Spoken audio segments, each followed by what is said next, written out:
right, checking the feed.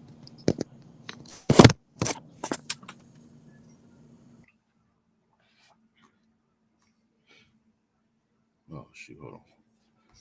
Oh wait, checking the feed.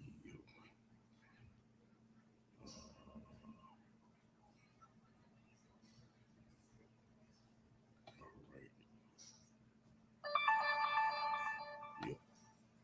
So, all right, let me add you back.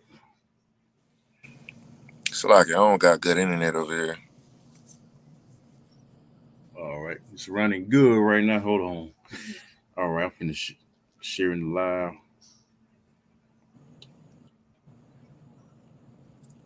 So far, so good.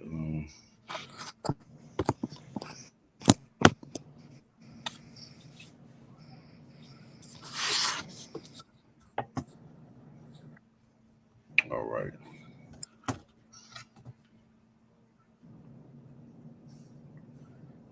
So like,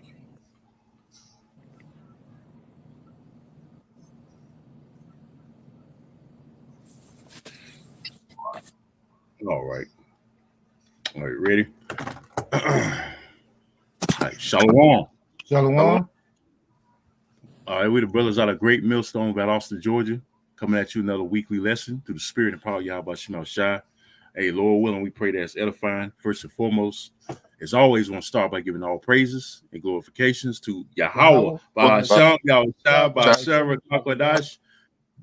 Double honors to the apostles and elders at Great Millstone Well. Peace, love, salutations to the hopeful elect throughout the four corners of earth, preaching his word in truth and in sincerity. Shalom. Shalom. All right, as you see, the title of the lesson is the credits about to run, all right, on Babylon, aka America. And what I mean by the credits is like, at the end of a movie, it's pretty much the end. The credits go up, and that's what's going to happen, you know, to America. Hey, it's going to be lights out. It's going to be curtains. Okay, it's going to be the end of this place very soon, man. Okay, and we see it through the spirit. Okay, the prophets have been out there long enough to warn you, so-called Negroes, Latinos, and Native Americans. All right, what times we living in, and we've seen them made manifest through the spirit and power of Yahweh Shemal Shai with all the wars and rumors of wars. Okay, it's escalating even more. It's escalating even more over there in the Red Sea, the Middle East, with Iraq and Babylon, Israel. Okay, you name it, man. It's going down over there, man. And what's that going to allude to is that MOTB. Okay, because it's going to bring, like I went in camp Sunday, it's going to allude to economic catastrophe. Okay, and you got America; they already 34 trillion and counting in debt. So, it's the end of this place, man. It's curtains for this place. It's this place is finito. It's finished. Okay, so we're gonna start off with a scripture. The brother got. This is the book of First Corinthians, chapter 14, starting at verse 32. Done. And the spirits of the prophets are subject to the prophets. Right, and the spirits of the prophets are subject to the prophets, man. That's right. So, Lord willing, with those prophets coming back, all right, those prophets of Yahweh Shemal Shah coming back, and Lord willing, we have that elect number, okay, because they'll the elect, the prophets that were back then that was serving Yahweh Shemal Shah is of that elect number, and Lord willing, we did some of those prophets coming back because we're doing the same thing, all right, they were doing, all right, anytime there was a kingdom about to be destroyed, like I said Sunday, I brought this out. He always sends his prophets out to give fair warning. Okay, he always gives you ample amount of time to get right concerning the nation of Israel before he destroys that particular place or that particular kingdom. So no different with America. You like I said, you niggas had plenty of time to get right, man. The apostles been out there for years, even before the YouTube, but even with the YouTube going on a damn near 20 years now. Hey, that's plenty of time to get right. The doors of mercy are still open, but pretty soon it's about to close because we're in a year, that Jacob's trouble can pop off at any time. 2024, the hopeful year of Jacob's trouble, Lord willing. All right, you start from the top again. This is the book of 1 Corinthians, chapter 14, verse 32. Come. And the spirits of the prophets are subject to the prophets. Right, the spirits of the prophets are subject to the prophets. Okay. Like you read accounts like Jeremiah 1:5, it said, matter of fact, can you get that real quick? I don't want to butcher it. This is an example, man, because Jeremiah, he's a servant of Yahweh Shema Shah. You got it. This is the book of Jeremiah, chapter 1, verse 5. Come. Before I formed thee in the belly, I knew thee. Right, see that? Hey, the Lord says before he formed Jeremiah in the belly, okay, he knew thee. Okay, he knew his servant Jeremiah, man, before he was even born, because he's one of the Lord's elect. Okay, he was a servant of the Lord. Okay, so he was coming back in a reincarnation, so to speak, as Jeremiah. You got it, bro. And before that came as forth out of the womb, I sanctified thee. Right, you sanctified, meaning set apart, because we're set apart from this world. The prophets are set up. The prophets of Yahweh Shema Shah are set apart from everybody else, because we're like the black sheep of society. But that's beautiful. It's all good, man, because that lets you know who the Lord is dealing with. Okay. And I ordained thee a prophet. The what? And I ordained thee a prophet. The Lord ordained Jeremiah a prophet. So, Lord willing, we those same prophets that are ordained by Yahweh Shema Shah to give fair warning to the nation of Israel, okay, of the impending dangers to come. You got it, bro. And I ordained thee a prophet unto the nations. Unto the who? Unto the nations. The nations, because Israel, guess what, was scattered. Israel was scattered throughout the whole four corners of the earth. Okay, so we got to prophesy to our people throughout the four corners of the earth, and with great expedience through the internet. Okay. All right, the internet is allowing this word to go out throughout the four corners of the earth. Okay. But talk, you had anything? I got some if you don't. Yeah, I wanted to get some real quick. I thought I had. You probably can get Matthew 28 and 24, I think, when it says this word should be preached to the nations.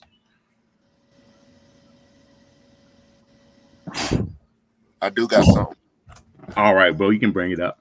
This is 1 Corinthians 14 and 32. I'm gonna start at 31. It says, I already had the brother bring that out. 32. I had the brother read it already. Oh, you did? Con.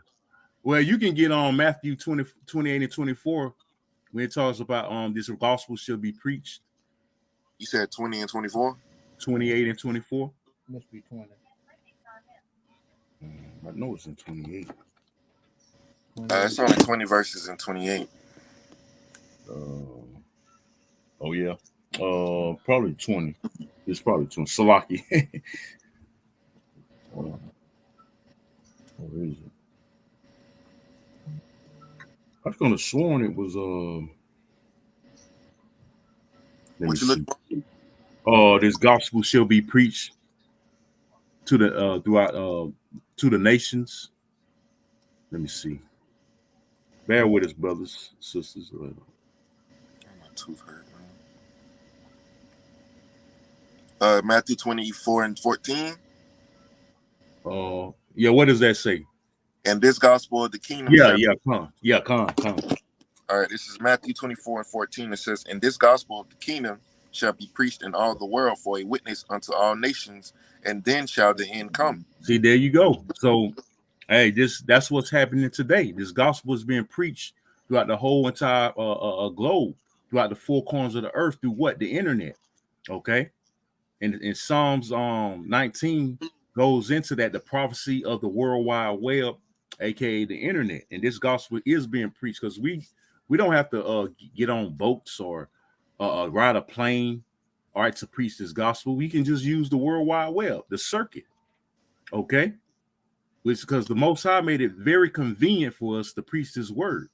Okay. All we do is, get like we're doing now in the so-called comfort our own home, preach this gospel, go out there on the highways and byways awesomely, which is the standard, and upload the videos so the world can see it.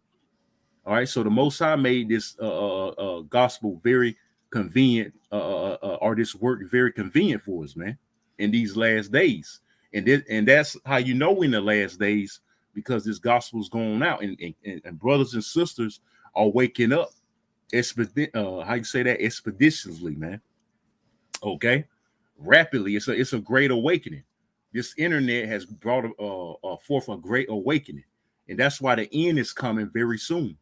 Okay, so you can go back to 1 Corinthians 14, and the point is in 33. All right, so the Most High, he's the author of this whole movie, because this is like the movie of the Most High. Okay, alluding to the title, I put up the credits about to run out on Babylon, aka America, man. Okay, because again, this is his movie. You got it, bro. This is the book of 1 Corinthians, chapter 14, verse 33. For the Most High is not the author of confusion. Of what? For the Most High is not the author of confusion. So he's not off the confusion. That's why Babylon, aka America, is going to be destroyed. Because what does Babylon mean? It means confusion. See that?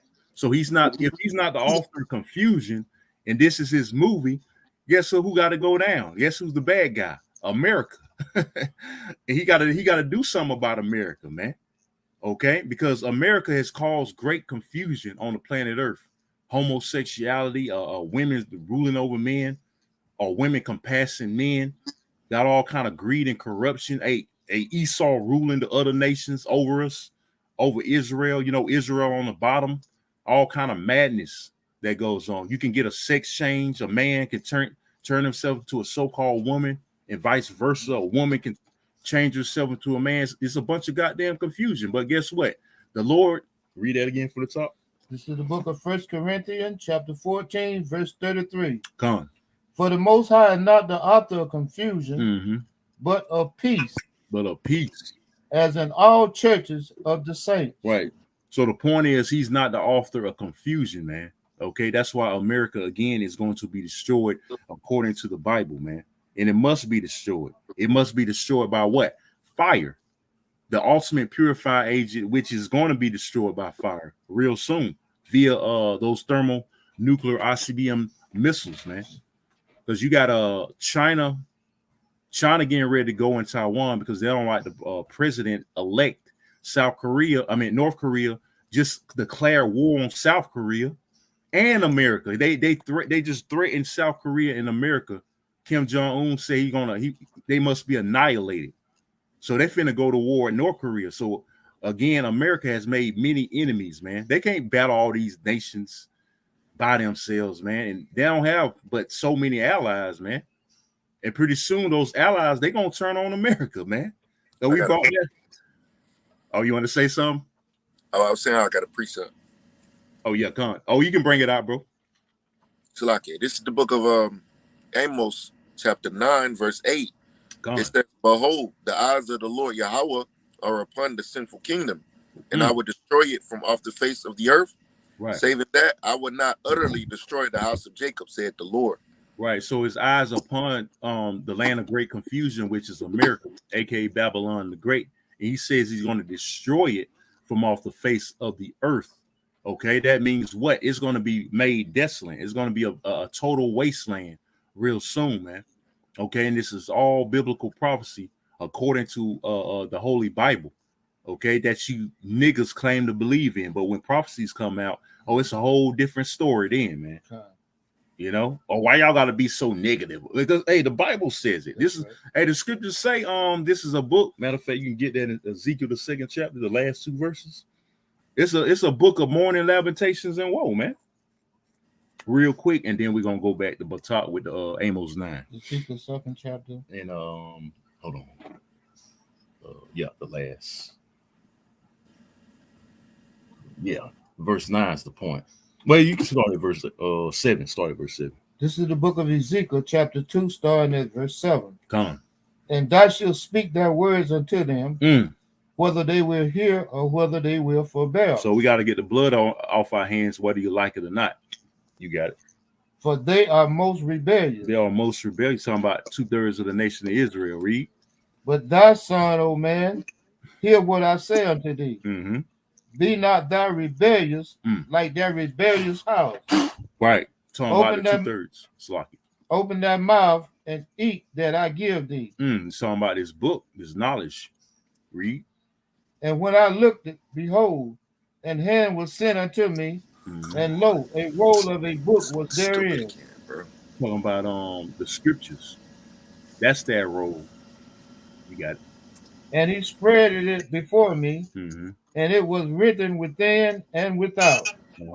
And there was written therein lamentation and mourning and woe. Right. So for the most part, the Bible is filled with bad news, man. You're going to get more of the bad than the good. Why? Because it's full of prophecies that alludes to what? Bad news. That alludes to calamity, death, and destruction. Okay? So your pastors in these churches are going off teaching your prosperity doctrine. Okay? Which the Bible, it actually tells y'all to be prosperous, but within the truth means, man. Okay? When you read Joshua 1:8, it says meditate on these scriptures, just roughly paraphrasing, meditate day and night, and keep the laws to the best of your ability. Hey, that's what's going to help you be prosperous, man. Doing the works, man. Having faith. That's true prosperity, not making it and indulging in Esau society. That's not prosperity. Right. If I could add to that point, Esau rewarded our people for being wicked. That's right. He gave them prosper, for being wicked. But really, that's not really the right way you're supposed to prosper, That's right. Because what Jake got to do to prosper in this society? He got to be a homosexual. He got to bend over. He got to blow rod. Hey, being real, man. Hey, he got to do all these abominable things. Got to wear a dress. Yep. That's one of the biggest things they do. They try you with. That's like one of the first things they always try Jake with. Okay, you ready to put on a dress? You ready to go to the next level? Put on this dress, nigga. Put on this makeup. Put on this lipstick. That's what they always get them with, man. That's how you be successful, so-called successful in this shithole society Esau set up, man. You want to say something? Yeah, and they always try to, whenever they put him in a dress, it's always a comedy skit to pretty much like it's something funny. You can just laugh over it. It's nothing serious. Right. Yep. Oh, it's nothing serious. It's just comedy, just for a laugh. But no, you emasculating yourself, man. That's right. And then those demons gonna seep in on you. So you got some on that Amos? Yeah. All right, you can go ahead and then we go. Let's speak on that right there. All right, you got it, brother. Lucky, hold on. Okay. Amos chapter 9, verse 9. It says, "For lo, I will command, and I will sift the house of Israel among all nations, like as corn is sifted in a sieve. Yet shall not the least grain fall upon the earth." Right, because all the elect is going to be gathered up and delivered. The rest of you going to be left to burn. Okay, he's not going to leave an election behind be destroyed, man. All of the elect is going to be gathered throughout the four corners of the earth. And that sifting is really happening right. It's happening every day, really. It's happening as we speak because the Lord is spewing out the undesirables, all right, within the truth. All right, we've seen countless examples of that, man. We've seen countless examples of that. You got it, brother. This is verse 10. "All the sinners of my people shall die by the sword, which the evil shall not overtake nor prevent us." So, hey, they're gonna die. Hey, we can't stress enough. 2/3 are gonna die, man. Because you're most rebellious. You're most rebellious house, and a lot of you gonna get drafted. All right, when they start running out of troops over there in the Middle East, man, a lot of you gonna get drafted and die over there in the Middle East because the Lord doesn't want you. He has no use for you. If the Lord has no use for you, guess what? You're gonna be fuel for the fire for the most part. Okay. You got it, bro. Verse 11. Verse 11, it says, "In that day will I raise up the tabernacle of David that is fallen." Right. You got these King Salaki. You got these King David demons out here. They say they're gonna have the tabernacle. They part of that tabernacle. They're gonna that's their tabernacle, right? But the Lord gonna give them a rude awakening. They're gonna be part of that fuel for the fire, man. You got it, bro. It says, and close up the breaches thereof. Right. And I will raise it, and I will raise up his ruins, and I will build it as in the days of old. Right. So, hey, it's going to be restored. The restitution. The scriptures go into that how Israel is going to be restored. Because what did the disciples acquire Yahushua back in Acts? The first chapter they said, have you come to restore the nation of Israel? You know, because they thought the kingdom was at hand, but it wasn't time yet. But we in that time now, man, where the breaches are being closed up and the tabernacles of David, okay, the house of David is being built up and ready, man, ready for the kingdom, man, right along with our big brother Yahushua, man. So how is you King David? Hey, if we haven't built it up yet, if they haven't, manifested itself, how is you King David? Right. And the apostles tell you all the time who they believe in the spirit is King David. And when he coming back, hey, to be a king.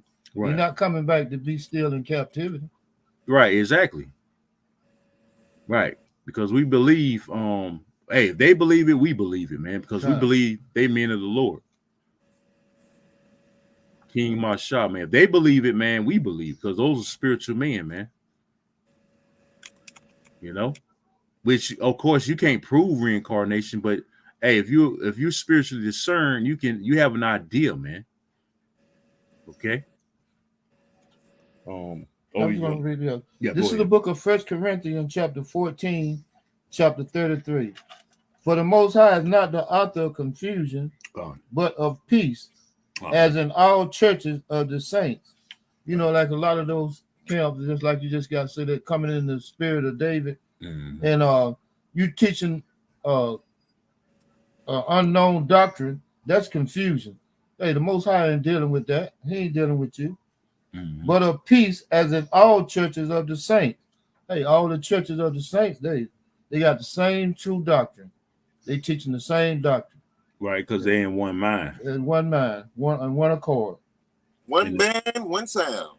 Right, and there's a scripture on that. You can go to the first chapter of that and read verse 10 and prove that real quick. This is the book of 1 Corinthians chapter 1, starting at verse 10. Now I beseech you, brethren, by the name of our Lord, Hamashiach Yahushua, that ye all speak the same thing. All speak the same thing. See, read. And that there be no division among you. Right. Be no divisions. There can't be no divisions, no schisms in the body. That's man. Right. That'd be confusion. That's confusion. See, again, the Most High is not the author of that, That's man. Right. So there can't be no divisions within the body. Any division, any schism, we got to get it out of there, man. That's why you see guys that offshoots or guys that used to be, they ain't no longer being excommunicated because they created division. And the scriptures say, mark those that cause division, man. Right? Read on. But that ye be perfectly joined together in the same mind. In the what? In the same mind. And in the same judgment. Right. So we got to be of the same mind and the same judgment, man. Okay. We got to be in agreement that the MOTB is the RFID microchip. Cornelius was an Israelite. All nations can't be saved. Esau's the devil. He's going to slavery. He can't be saved. The Lord don't love everybody. Yeah, the Lord don't love everybody. The true names are Yahweh, Yahushua, so on and so forth. We got to be all in that one mind, man. That one mindset. Okay, and all in agreement. So the sincere brothers and few of you sisters are gonna be in agreement of that. Okay, and keep that body intact and functioning properly, man. Okay, so that was it. You had anything, brother? Yeah, I'm getting some right now. Come.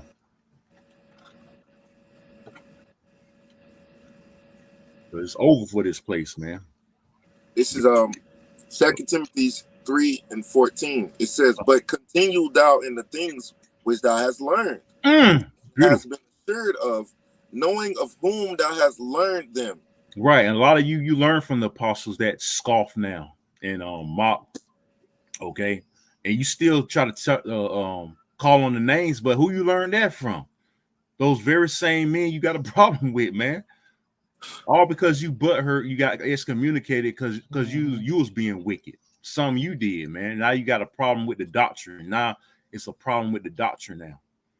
All because you and your feelings. It's a problem. It's a problem with the doctrine now. See, the Lord gonna destroy guys like that. You're gonna be part of that fuel for the fire, man. And that's very dangerous. We ain't in the it's too late in the game. It's not a game, but you know, it's too late in the truth for that, man. You know, to be disenchanted, you know, get discouraged and have animosity toward men that taught you, man. And brothers that you know, were loving and caring, man, and you know, looked after you. Now you got animosity. It's a bad time to be in your feelings, man. Because all that feeling, like I said at camp, all the opinions and feelings are gonna be done away with real soon, man. All the emotions, it ain't gonna matter, man. How you feel about certain things. If it ain't according to the scriptures, it's none of void. It's void. It's vain. Okay. Yep. You got something else? That was it. That was it. Okay. Can you get what you got? Something? I didn't have anything particular. You get Proverbs 21 and 16. Since you in there.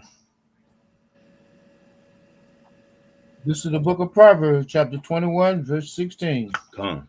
The man that wanders out of the way of understanding shall remain in the congregation of the dead. Right. So you remain out of the way of understanding, the true understanding. You want, even the ones that once had the understanding, you're going to remain or go back to the congregation of the dead, man. A lot of you are dogs returning to your own vomit.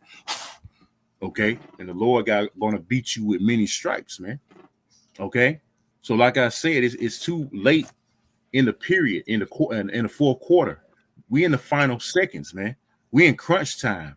You know how it's 1 minute to go, you down probably what, 2-3 points. Okay, you need a big shot to try to pull off the win. That's what we trying to do, man. Because hey, this is life or death. This is a life or death situation we in right now, man. Okay, the line is being drawn on whether we're gonna be for Yahweh Shema Shai, or we're gonna be for this damn devil, man. We're gonna sell out to this damn devil, you know, and sell out Yahweh Shema Shai, you know. So our faith is gonna be on the line, and it's gonna be tested immensely, man. Okay, because we're going through those trials and being purified now. All right, for the bigger test to come, which is during the hour of temptation and Jacob's trouble. Lord willing, it all pops off this year, man. Okay, so the congregation of the dead is talking about you 2/3, man. Okay. This is the book of Proverbs, chapter 16, verse 16. How much better is it to get wisdom than gold? See that? Hey, beautiful. How much better is to get wisdom than gold? Okay, it says wisdom is better than rubies, if I'm not mistaken. So it's better than any material. Wisdom is better than any precious material on the planet Earth. Okay, this is the greatest thing you can have. You got it, brother. And to get understanding, rather to be chosen than silver. Right, and to get understanding. So wisdom, knowledge, and understanding is better than all those things, all the carnal riches. This is the greatest treasure you can ever have. Because we invest our treasures in heaven through what? The knowledge, wisdom, and understanding. We're spiritually investing, okay, for bigger and better things outside this facade of a world we live in, known as America. Okay, the American dream is nothing but a fucking nightmare, man. This ain't no dream. This ain't living, as we say all the time, man. The bigger picture is in the next kingdom to come. And Lord willing, we're enjoying heirs and part of that kingdom. You want to say something? Yeah, I got a precept. Oh, come on. This is the book of 2 Peter 1 and 10. It says, wherefore the rather, brethren, give diligence to make your calling and election sure. Right. For if you do these things, ye shall never fall. Right, you can elaborate. All right, so you was going into how we in the basically clutch moments, and you know we just got to continue to do the things that we have been taught to do. You know, continuing in preaching the word and staying faithful to Yahweh Bashim Shah, and hopefully that we be found in the good graces of the Lord. So, but we got to continue to doing things that are required until, the Lord closed the door on the prophesying, man. And then it's going to be time for action, Yeah, that's right, man. Because the talking, like I said before, man, the talking is about to be over with, man. We're about done talking. It's going to be action applied, man.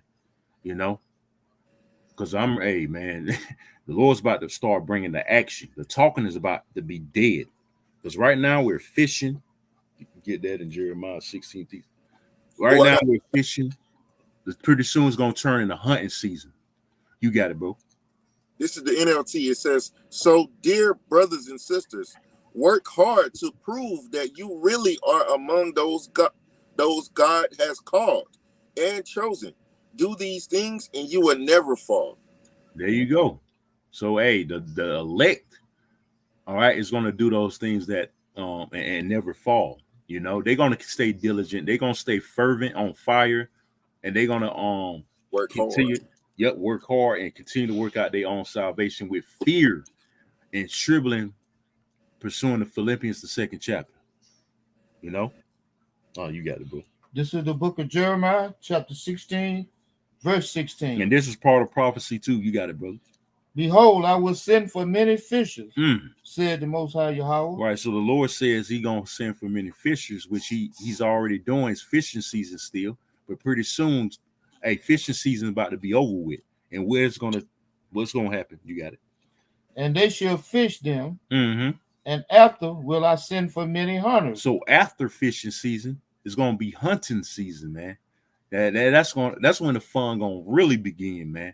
All right, because He's about to turn His words into action. All right, a lot of it's turned to action already due to prophecies coming to pass. But this, as far as the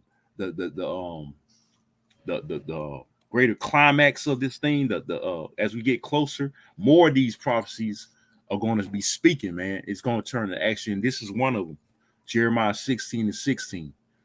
Other scriptures like Jeremiah 50 and 21, where He say He shall make His men battle axes and weapons of war. Okay, so read that 100 part again. This is the book of Jeremiah, chapter 16, verse 16. Behold, I will send for many fishers, said the Most High Yahweh, and they shall fish them. And after will I send for many hunters, and they shall hunt them from every mountain and from every hill, and out of the holes of the rock. That's when the fun gonna really begin. Like I said, man, we're gonna start putting these words into action, man. We're gonna get our frustration off on you wicked ass niggas and you heathens, especially the so-called white man. All right. The scriptures again say meditate terror. Okay, we meditate this, man, every day, man. Getting our hands on our enemies, man, because y'all don't 2/3 don't want to listen.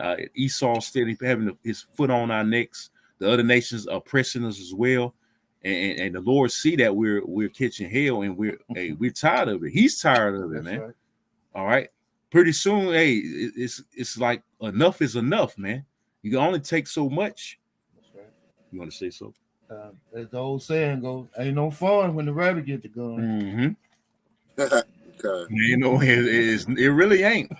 When the rabbit have the gun, ain't no fun. So that means when the elect had that power, ain't gonna be no fun, because we've been downtrodden for Lord knows how long, man. And now when that power switches, it ain't gonna be no fun for these other nations in Esau, especially Esau. Even 2/3, because they're gonna see the men they scoffed at and had a problem with that power, and they're gonna be willing, but it's gonna be too late for a lot of them.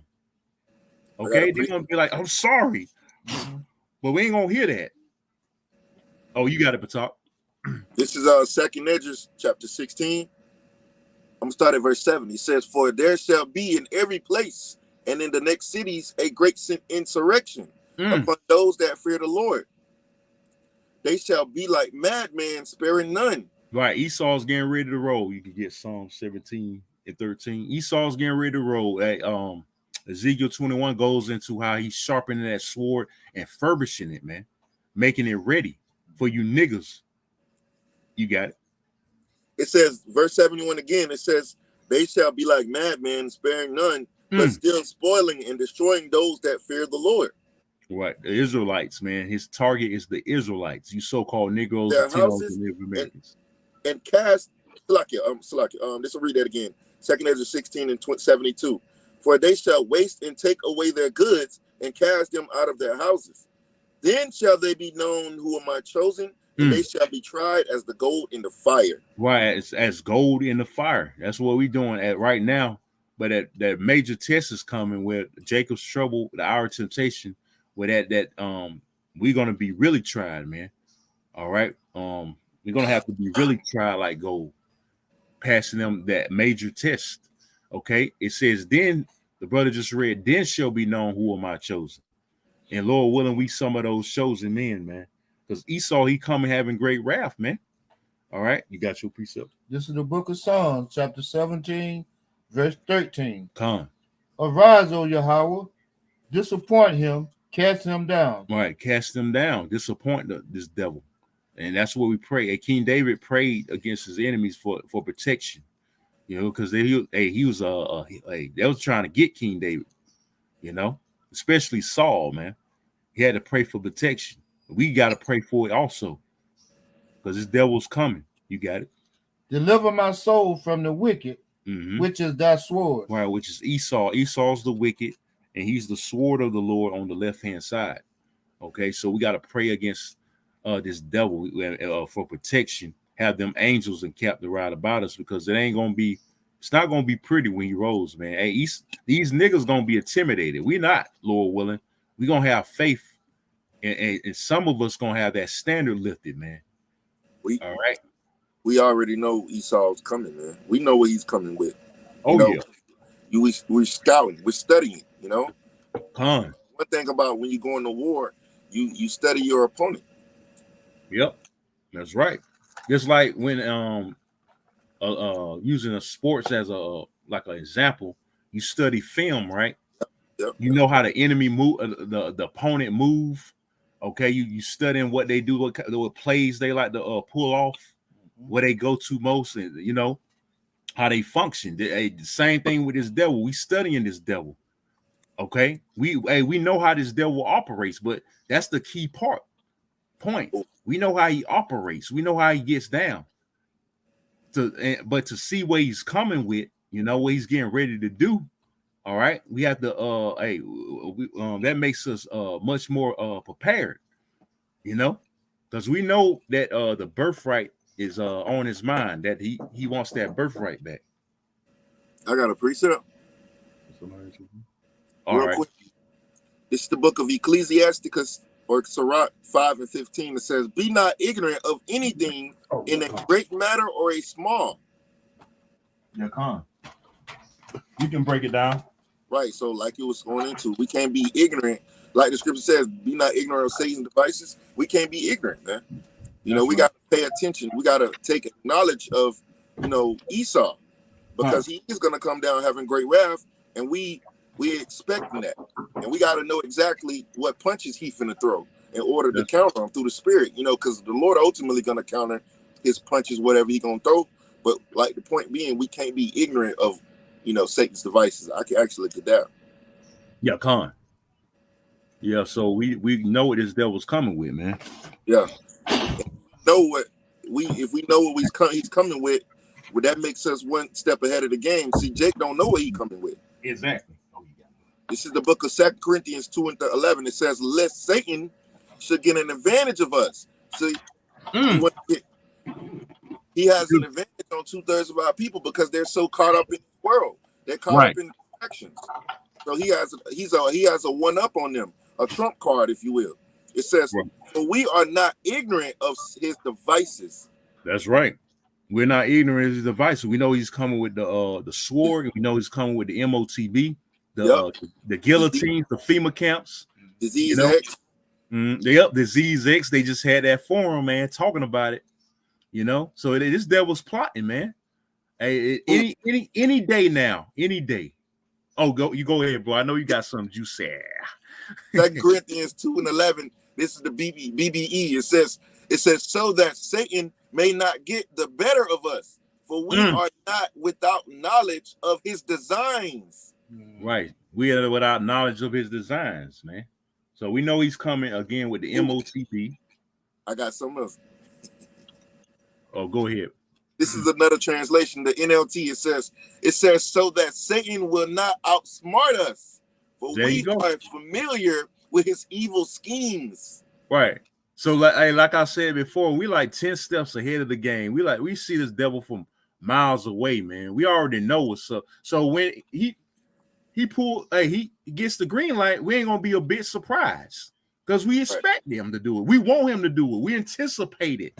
That's the thing. We anticipate this devil doing it, man. That's what make it so beautiful. Hey, we want him to bring the death and destruction and roll so the Most High can do his thing, man. I got something for you, brother. All right, go ahead. Then, I went on Google and I typed in "pull the wool over eyes." It says an idiom, informal. It says to trick or deceive someone, to hide the truth from someone. Basically to trick or deceive someone, to hide the truth from someone. Right. To hide the truth. So an old saying is, in order to know the truth, to tell a lie, you must know the truth. And he's been hiding the truth from the nation of Israel for years. But the truth has been brought out. The Lord has opened the eyes, all right, of his elect, all right, to bring and expose everything this devil's doing, man.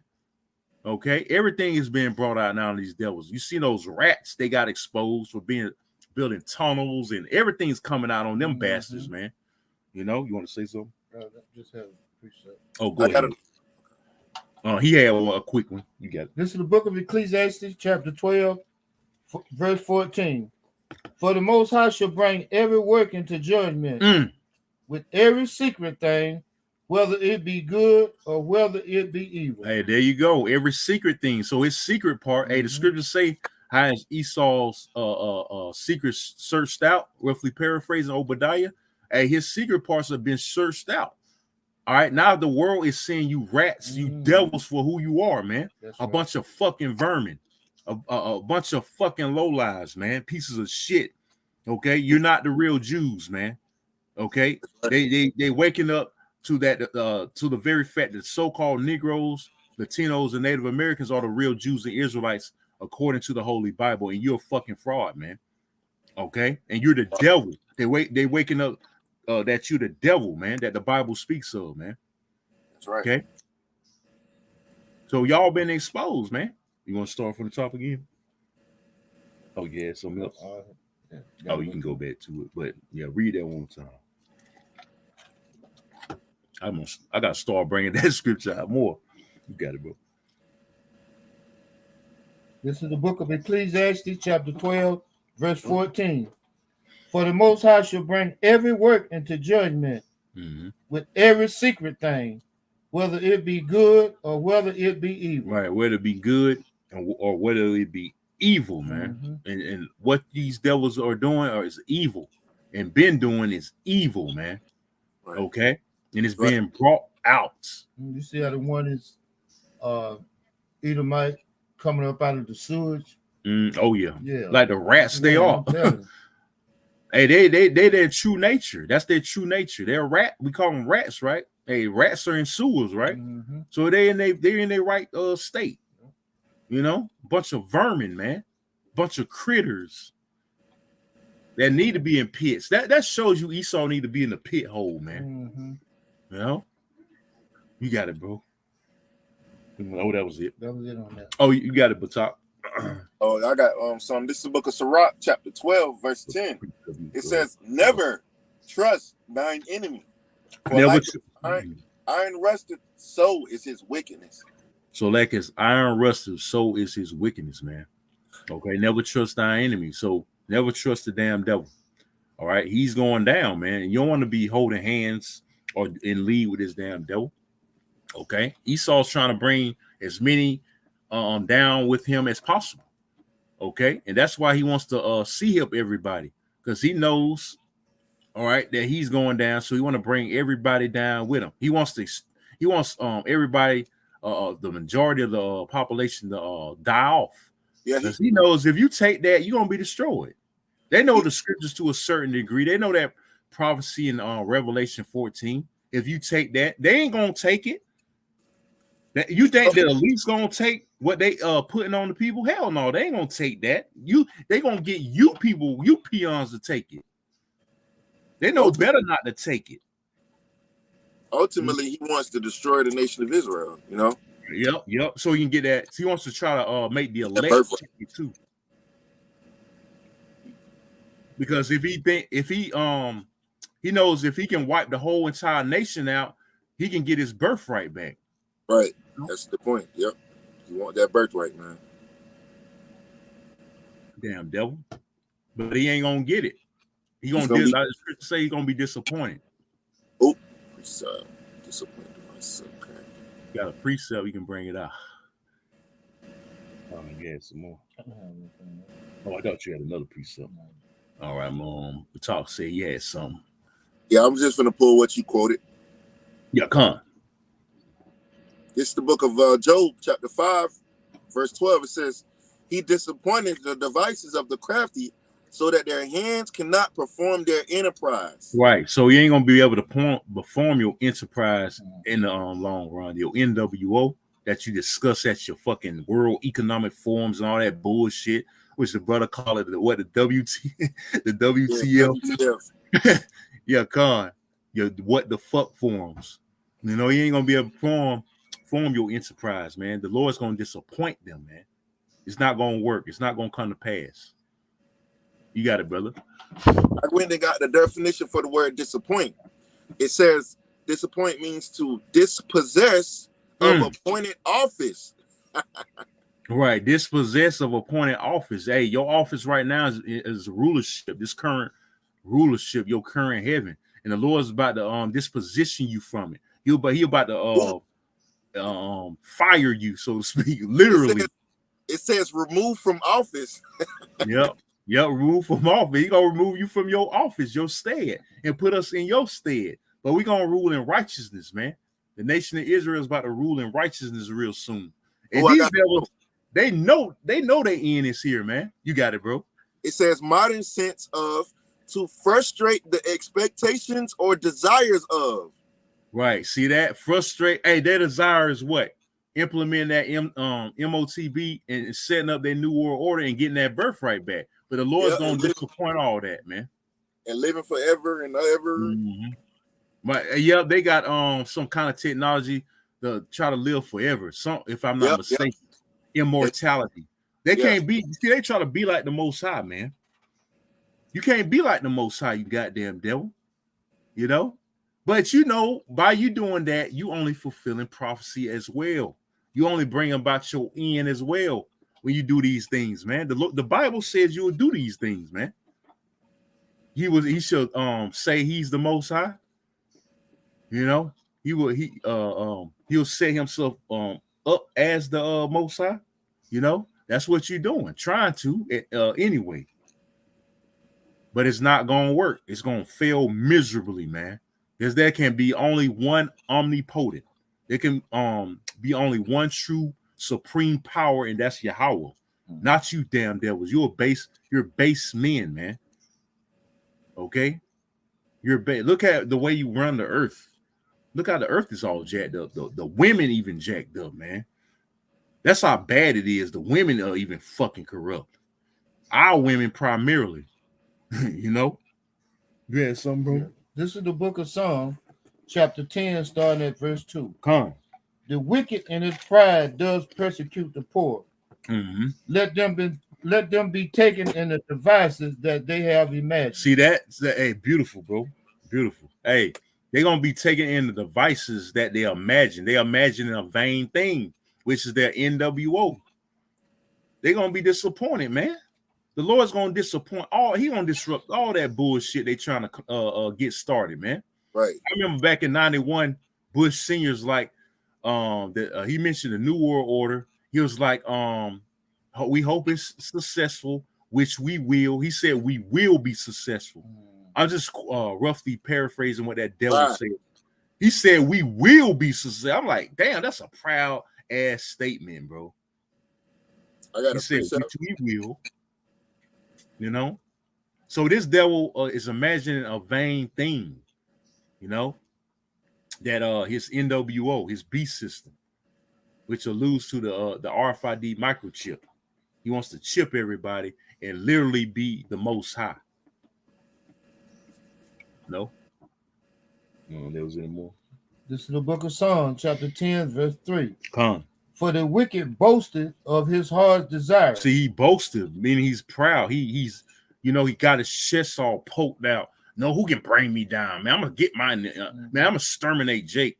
I'm gonna get my birthright back. See, he boasted, man. He boasting right now. The World Economic Forum, he was boasting, you know, about disease X and all this bullshit, man. You know how he gonna depopulate is a great way to depopulate the earth. What kind of madness is that? Only a devil would have a evil, what you call a maniacal mind like that, man. To want to exterminate people and kill off life forces and shit, man. Only a fucking devil would do that, man. Including his own people. Including his own. Because he say his own is expendable. He say his own is useless eaters. See, that's a effed up nation to be a part of, man. Hey, all praises, we not Edomites, man. Because they ain't even sharing the wealth. Like I said before, at least every Edomite should be a millionaire, especially here in America. Every Edomite in America should at least be a millionaire, man. But they ain't even shit letting that go down, man. They gotta work a 9 to 5 with Jake. You know, they gotta go to the same grocery store and restaurant and eat with Jake and drive the same cars Jake drive. Some Jakes got better cars than a lot of these Edomites out here. Live in better neighborhoods than a lot of these Edomites out here. That shows you Edomites, you peons, you a bunch of two-time sore losers, man. Right. That's right. Jake can't get up under the bridge in a cardboard box. Right. Because Edom. Yeah, Esau, he got it occupied. Hey, that's a damn shame. You Edomites don't supposed to be living like that, man. I had Edomites beg me for actual Edomites. I knew the actual Edomites beg me for change. How you gonna beg a slave for change in your own society? That's right. That shows you Deuteronomy 30:7. Somebody get that better fact? 30:7. Hey, that alludes to this lesson. The credits if your ancestors seen you, they would be despised. Gone. You about to make me spit by alcohol. You said that, bro. Yeah, if your ancestors seen that, man, they'll slap the shit out of you, Edomites, man. What the fuck? And what they like to say, they'll be turning over in their grave. Yeah, gone. Yeah, gone. We went to great length so you could have your foot on their neck, and right. Here you is living like a peasant. For change. Yeah. Yep. You got it, bro. Peasant. This is the book of Deuteronomy, chapter 30, verse 7. And the Most High Yahweh, that power, will put all these curses upon thine enemies. Beautiful. All these curses, we're seeing that now. A lot of homeless Edomites living on the bridges and eating out trash cans and on the street corner, lay it out on the bench because they don't got a home. Hey, we seeing that. It's rough out here, even for Esau Edom, man. But again, that shows you what kind of ruler is in rulership. He doesn't even give a damn about his own people, man. His own people are suffering, making rant videos of how life sucks and their job ain't paying enough. They can barely afford food. They got to make a choice between going to work and putting food on the table. Welcome, bravo. Welcome. Yeah, that's right. Yeah, God. Hey, read that from the top again, bro. This is the book of Deuteronomy, chapter 30, verse 7. Come. And the Most High Yahweh, that power, will put all these curses upon thine enemies. Right, all these curses are going on our enemies, especially Esau Edom. Read. And on them that hate thee. Who hate us? Primarily. All the nations hate us, but primarily Esau Edom. He hates us, man. He hates our guts. But guess what? From the men of the Lord, the feelings are mutual, God damn it. You got it, bro. Which persecuted thee. Which what? Which persecuted thee. He's the one. He's the main antagonist of persecuting us, man. That's why he's gonna bring persecution and demonization. You got Vocab recently did a video on the growing number of Hebrew Israelite groups. I gotta check that out. I ain't check it out yet, but a brother posted in one of the group chats. You know, he's bothered, man. Hey, he's worried. Vocab is scared right now because that shows you he's an Amalekite, his goddamn self. You know? I got a precept. Oh, you got it, brother. And I just wanted to say, man, welcome to our world, man. You're finally smelling the coffee. Wake up and smell the coffee, man. It's time for y'all to go down. This is the Sirach chapter 14, verse 5. It says, "He that is evil to himself, to whom will he be good? Ooh. He shall not take pleasure in his goods." There you go. So if he evil to himself, to whom shall he be good? He pollute the air he got to breathe, the water he got to drink, and the food he got to eat. You know? So how can he be good to anybody else? He destroying his goddamn self, man. He destroying his own people. So how the hell he gonna be good to us? How the hell can we seek justice from the damn devil? He ain't good to his goddamn self. Exactly. You know? Exactly. So you niggas out there talking about justice, no peace. You looking like a straight ass, man. You looking stupid, real stupid right now. You know? Marching and all that BS. Thinking the so-called white man gonna give you a handout, man. You know, all he gonna do is hand out great death and destruction. That's all he been handing out is death and destruction to you niggas, man. Yeah, it's just been fabricated like he's doing it in secret. But soon he's gonna be open with it, man. That's right. Very open with it and what his intentions are to kill you niggas, man. Yeah. Hey, it's gonna like I say, hey, I've been meditating on this too. It's gonna come to a point where this devil ain't gonna give a damn no more. He's just gonna do what he gotta do, man. I brought that out of my lesson. Yeah, spirit. He ain't gonna them horns gonna come out full fledged real soon, man. That's right. Yeah, because he know, hey, what he got to lose. He gonna be like, well, he does have a lot to lose, but I'm just saying, like, hey, he's gonna be like he has nothing to lose, man. You know, he gonna be like, F it, man. I'm just gonna come. He ain't gonna throw rocks and hide his hand. Yeah, then he just gonna because he backed into a corner. He gonna realize he's in dire straits. That's right. You know, he gonna try to fight his way out. But the Lord's gonna back his ass back in that damn corner because he going down, man. I got a precept. You got it, brother. This is Sirach 14. I'm gonna jump down to verse 9. It says, "A covetous man's eye is not satisfied with his portion, and the iniquity of the wicked drieth up his soul." Come on. Right, so like the scripture says, the covetous man's eye is not satisfied with his portion. See, Esau, the Lord gave you a blessing.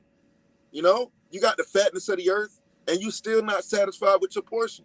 You want to take the birthright, and you want to continue to live on forever.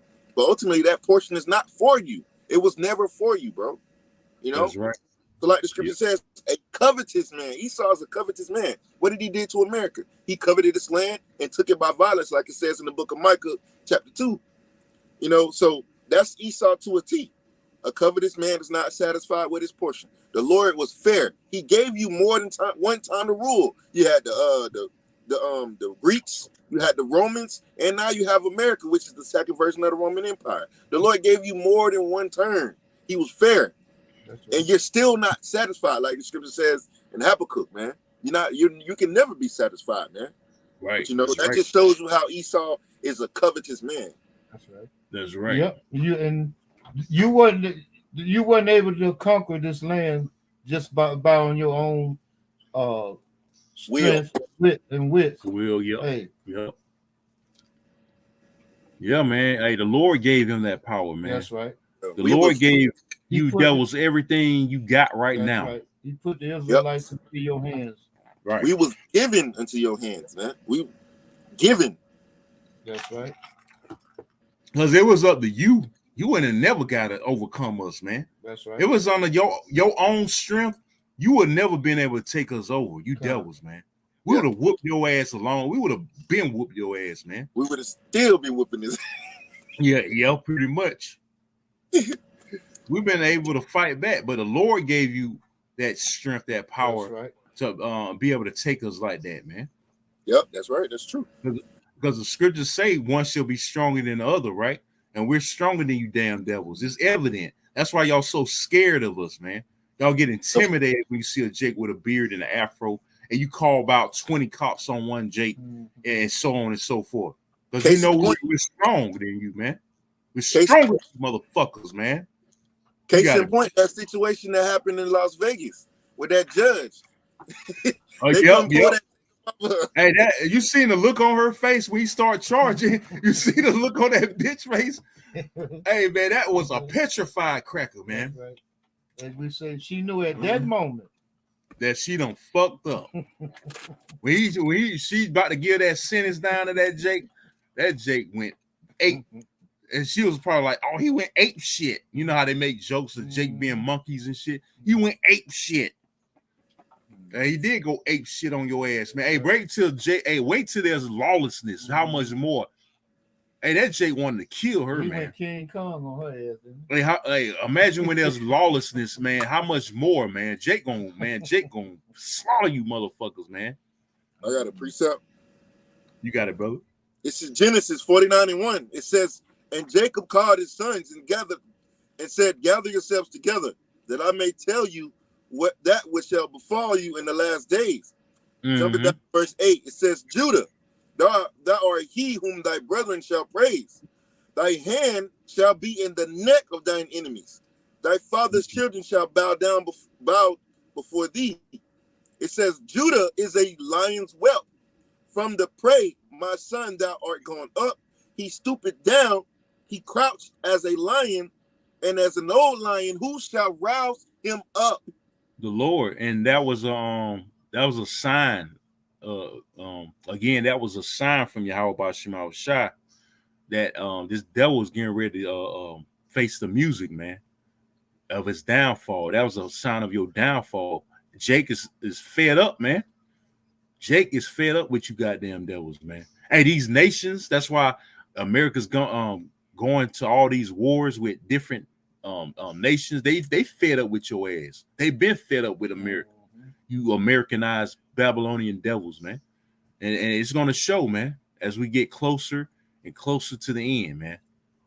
You know, so it's over for Esau, man. You want to say something? Or you got a precept? I got something. You get go ahead. You can get 2 Ezra 9 and start at verse 7. Okay, I looked up the word rouse. Hold on, Slacky. I'm trying to find. Oh, here it is. It says the word became general from 16th century in the figurative transitive, meaning stir up, stir up by noise or clamor, provoke to activity. Hey, stir up. The Lord is stirring Jacob to awaken, to cause to start from slumber or repose. Ooh, so start from slumber. Jake is slumbering right now. The Lord got to tap that spirit in Jake to rouse him up. Wake up, Jake. Wake up, man. You know? Oh, I got something else. It says to waken from torpor. When you look up the word torpor, it means numbness, sluggishness, to be inactive, to be dull, inactive. Right. See that? Sluggish, man. Hey, wake up from your slumber, your spiritual slumber. And there's a scripture on that in Isaiah, man. How you should be waking out of your spiritual slumber. Hey, the scripture say in Romans, awake out of sleep. You know, we trying to wake our people out of sleep. They're asleep right now, spiritually, man. You know, they need the Lord need to spiritually smack them out, you know, upside the head out there asleep, man. You know, all these marches and protests, and they ain't getting riled up. They just being a bunch of crouch ass lions. You know, them days coming to an end where all the marching and the speech making, That's about to be a thing of the past, man. That's about to be thrown out the fucking window, man. What have you accomplished? Right, nothing. You know, marching. You just had Martin Lucifer Queen Day. You niggas still believe in that nigga, man. Hey, the Lord judged his ass. He done sold you niggas out. You know, what has that accomplished? You niggas in the slums and the ghettos, it got worse. And he even admitted he led you to a burning bush, man. Roughly paraphrasing what he said. Burning house. A burning house. You know, he led you to a burning house, man. He admitted he led you astray. He sold you niggas out. That's right. And he knew he sold out to Esau, man. That was to keep you niggas pacified and sleep. In that kumbaya, turn the other cheek, you know, crouch line spirit, man. You know? You took all them ass whoopings and for nothing, dog bites and water hoses for nothing. Yep, and killing possible. Some of them died, you know. Lost their life behind that nigga, man. He had blood on his hands. That nigga had blood on his hands, man. But he, like I said, he admitted he led you niggas to that burning house, man. Before he got a bullet put in his head, you know. He died that very next day after that speech. Mm-hmm. He knew he was gonna die because he started rebelling. To a certain extent, he started rebelling like Vietnam. He started going against the grain with the elites. So they had to take his ass out. But that was judgment of the Lord for being a false prophet, right. A so-called dreamer of dreams. You know? Yeah, he made a statement in that speech. He said that I may not get there with you. Mm-hmm. But the promise is said by the promised land. Mm-hmm. Yeah, promised land. Yep. He's talking about he's seen the mountaintop. Yeah. Because he knew they were Israelites, man. They basically gotta tell you before you sell out. They go ahead, the elites go ahead are these with the Rosicrucians, who the lower levels, they basically gotta tell you who you are, man. Because they say you can't help your people. If you make a lot of money, you're not allowed to help your people. They go into all that, man. They basically admit it. That's why a lot of these celebrities, they know they coming out knowing they Israelites. That's right. You know, it's no surprise, you know. Mm-hmm. They gotta tell you who you are, man. They tell you who they the devil. They admit they the children of Satan, you know, and they just spill all the beans out from there. But you ain't gonna. Basically they give you hush money for to keep it. And Jake ain't gonna say nothing because they getting paid off. Mm-hmm. You know, they getting these backdoor deals and shit. So Jake don't have no integrity from that point, man. You want to say something? Oh, go ahead. This is the book of 2nd Esdras, chapter 9, verse 7. But hey, your days are numbered, Esau. 2nd Esdras, chapter 9, verse 7. Uh-huh. And everyone that shall be saved and shall be able to escape by his works and by faith. No, 6 and 6 and 7. 2nd Esdras 6 and 7. Salaki. I think I said. I probably 6 started at verse 7. This is the book of 2nd Esdras, chapter 6, starting at verse 7. Then answered I and said, what shall be the parting asunder of the times? Right. What shall be the parting asunder of the times, man? We in those times. Hey, the scriptures in second Esdras 9 and 1 say, measure thou the time diligently in itself. Okay, and we're close to Jacob's trouble. That's why Apostle Tahar is able to name the years where he named it, because he measures the times, man. Okay, you got it. Or when shall be the end of the first and the beginning of it that follows? Right. Read on. And he said unto me, from Abraham unto Isaac, when Jacob and Esau were born of him, Jacob held first the heel of Esau. Symbology right there. Jacob held first the heel of Esau, meaning he's about to get ready to go down. And the next ruler is going to be in his stead, which is the nation of Israel. Okay, so that's symbology right there. You got it, bro.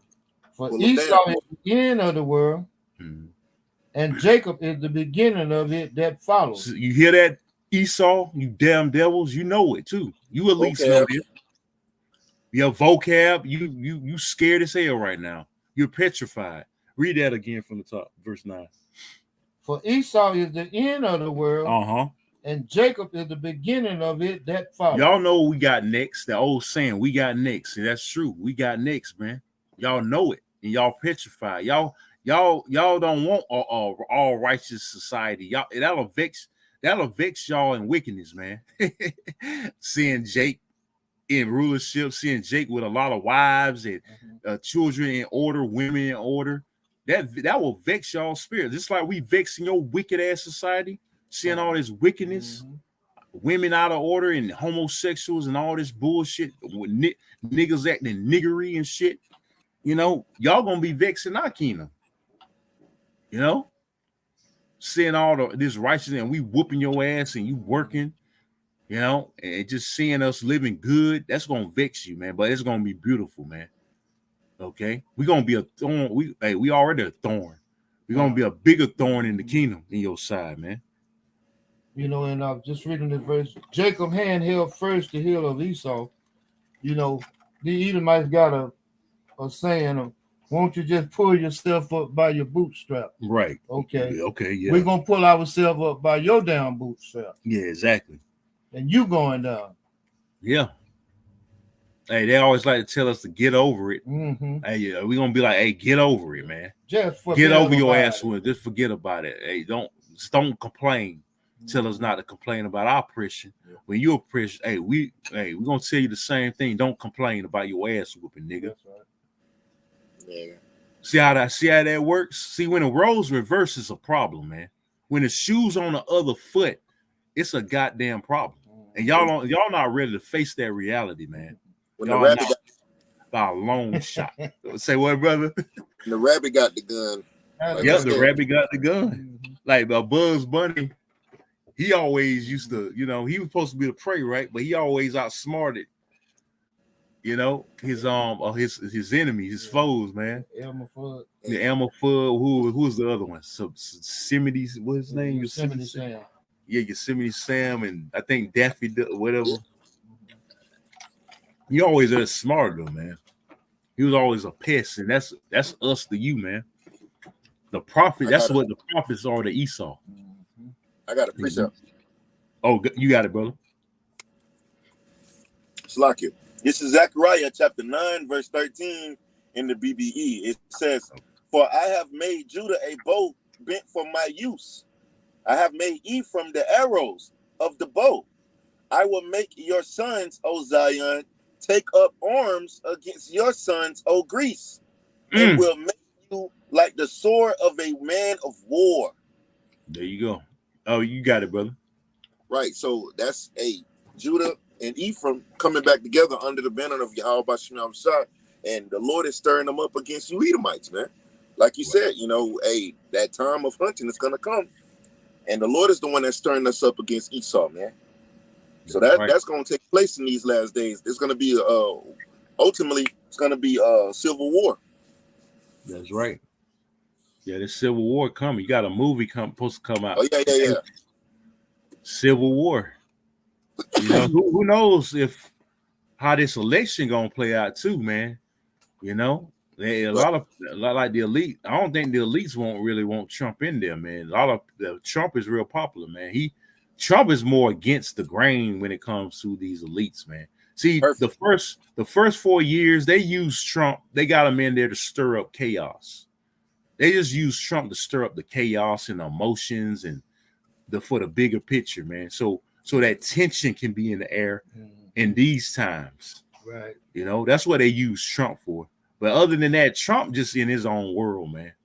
You know, because Trump really believes in America. He's like a sincere devil. When you look at it, he's more of a sincere devil when it comes like actual for America and for the people. See, Biden more like I was talking to you brothers about this in conference call. Biden is more for the agenda. He's more for the agenda of the elite. So they got to do something. I think I'm just speaking as a man. They got to do something about Trump, man. They might assassinate that dude, man. You want to say something, bro? I was gonna say, you know, as the old term goes, Biden, he's a house nigga. Right. Yeah. Trump rebellious. Yeah, he more of a rebellious, his own mind, doing his own thing type devil. He shoot from the hip. They call it. Yep. And that's why they rather keep Biden in there, to tell you the truth. You know, because Biden, again, he follows more the agenda, the New World Order. Because I believe, speaking of that, he's going to be the one to push the MOTB, man. If not him, if he don't croak, or if he croaks Kamala, man, and that bitch really going to bring America down. Then America, hey, you can kiss America. You can definitely kiss America goodbye, man. It's over with. It's over with. A damn woman president, man. Come on, man. It's over with, man. You know, so if they don't want Hillary, yeah. They don't want her. Because he does have his limits when it comes to women. He won't really let a woman be president, man. He won't cross that line. He won't never cross that line. But women can be anything else but be a damn king, so to speak, of our president. Even he knows not to go that far to a certain extent. Oh, that was it on that. All right. You had anything but talk? Not right now. I'm finna go to the comment board real quick. Isaiah, this is from the brother GMS Endure the Fire, Isaiah 47:1. It says, "Come down and sit in the dust, O virgin daughter of Babylon," which Babylon is America, which means confusion. "Sit on the ground. There is no throne, or daughter of the Chaldeans, for thou shalt no more be called tender and delicate." So the Most High, America was once that land of milk and honey, or the what they call it, the great beacon of light, but it's not that no more, man. Okay, it says sitting in the dust, meaning a lot of confusion goes on, and it's going to be destroyed based off that confusion. Homosexuality, LGBT, and all this madness, women ruling over men. Okay, corruption, greed, all kind of wickedness going on here. Okay, it's going to be wiped out, man. It's going to be destroyed. Yeah. Okay. Hey, even when you go a little deeper, even women working outside of the house, it shouldn't be allowed. They should be working at the house, man. Right. And Esau, that shows you how much of a devil Esau is. He sets it up like that, where it can be infidelity. That's right. In a workplace or so to speak. Your woman gotta end up working, because the husband is not making enough, so she got to go out and work, and the chances of infidelity are very high. You know what that goes back to? Sloppy, go ahead, brother. And also Esau, the reason why they did that women's liberation is so they can tax the man and the woman. They came out and said it. Yeah, devils, man. What you want to say? I was going to say that, and that system, what they got set up, go back to the black woman working in the kitchen, in the house. He had access to her in the kitchen, so now he make the office the kitchen now. Right. Yeah. Mm-hmm. She'll get all dolled up for Esau in the morning. Right. Wake up early in the morning, get all smell good. When she comes to you, she in fucking a bonnet and flip flops and shit. Yeah. Come to her husband. That's why I don't understand. You women getting on you damn women now. Right. These women, they won't listen to Jake, but guess what? Esau tell them to be at work at 8:00. Guess what? They at work at 8:00. They there 30 minutes early, brother. They 30 minutes early. Mm-hmm. Listen to Esau. Yeah, that's call their husband. Hey, shit, you can't tell me what to do. That's why a lot of you women gonna die, man. A lot of you gonna fucking die, man. And rightfully so. Right, because y'all part of this system. Guess what? You gonna fall with this system, man. I went in on that too. Y'all gonna fall with this damn sinking ship, drown with it. And you one of those wicked devices that Esau got, because you'll weaponize him against Jake, and then they weaponize them. Then he'll weaponize you against Jake. So y'all in cahoots together, right? Yeah, two birds of a feather, fought together, man. The devil and the pitchfork. That's right. Which the pitchfork is primarily the end of the nigger woman, man. You know, being a thorn, being that pitchfork in the Jake side, man. You know, the alimony, the child support, and all this bullshit. Pretty soon, you bitches gonna lose all that, man. When all hell breaks loose, that's gonna be out the window, man. All that, but unless you take the chip, which y'all ain't gonna even enjoy it, we take the chip, because America gonna be destroyed, man. Esau ain't gonna be able to set things up, you know, and reset this system over and transition. That's right. You know, because America, that means the Lord's gonna crack them clouds. You ain't gonna be able to enjoy your child support or alimony all over again. With this new monetary, which is the RFID microchip, man. You know, when it's implemented, because a lot of you bitches, you gonna take it. You women gonna take that chip, man, because you ain't gonna see no other alternative. And Esau's gonna make it to where there ain't no other alternative. Yep. You know what he's doing? He gonna make it seem like it's no other way. All right, when the dollar collapses, remember America's already 34 trillion. You can't keep printing money and keep quantitative easing and all that BS. Eventually, you're gonna have to let it go. So when that happens, when the economy collapses, the only alternative is that RFID microchip, man. That's right. You know, or be an outcast. Yep. Like the true man of the Lord, going to be a total outcast to society. And it's going to become to a point where it's going to be life or death. You're going to either take it or you're going to be put to death. Hey, we rather take death, Lord willing, man. Fuck it. What we got to live for in this society? Nothing. Having that chip is going to be worse than ever, man. Esau going to make it look like it's going to be a beautiful thing, but really it's going to be worse. Why would you want to live? Like I said before, why would you want to live like that, man? Like, it can track your every move. Why would you want to live like that, man? Track your every move, watch everything that you fucking doing. That's nightmarish, man. And then you're gonna get a grievous sore.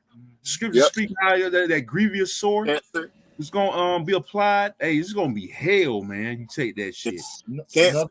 Another form of slavery. That's it. Yeah. That's ultimate control. That's ultimate control right there, man. You put a device that can track your every move, know what everything you doing, man.